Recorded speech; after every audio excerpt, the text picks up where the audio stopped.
Now for an Election Day bottom line, we turn to our chief Washington correspondent, host of This Week, George Stephanopoulos. Good Election Day to you. Has anything changed on your map overnight? Unbelievably stable. Our last ABC News tracking poll still has Barack Obama at a 9-point lead.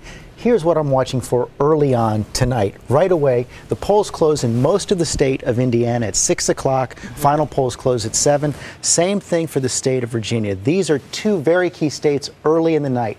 If Barack Obama wins one of them, it looks like he's heading for a very strong night. If he wins both, almost certainly a landslide.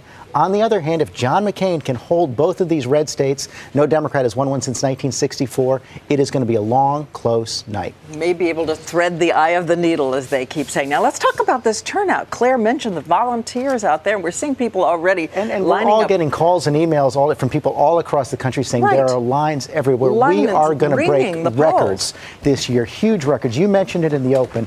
More than 130 million people likely to vote. That is a huge record.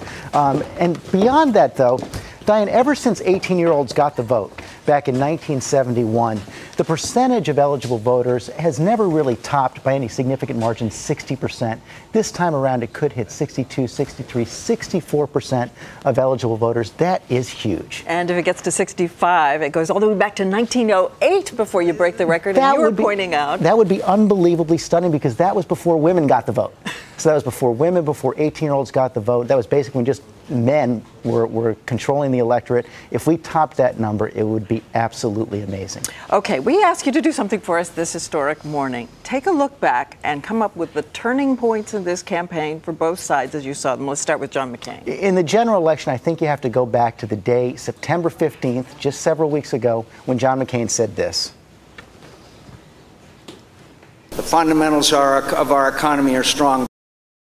That was as the financial crisis was just starting to unfold, and it cascaded through the month of October. And look what happened to the polls during that time. On the day that John McCain said that, the polls had it at 47 Obama, 46 McCain. Since that crisis, since the debates, it opened up. 9-point lead for Barack Obama. It's been that way for the last several weeks. One day. And a turning point, a fork in the road on that one day with all that ensued, suspending the campaign after that as well. Now, Barack Obama, turning point? I would go much farther back for Barack Obama. It's a tale of three speeches, his campaign. Number one, the speech in October 2002. He was just a state senator, but he came out against the Iraq War. That gave him the issue against Hillary Clinton and all the other major Democratic candidates. Number two, July 2004. John Kerry makes him the keynoter, makes him a national celebrity.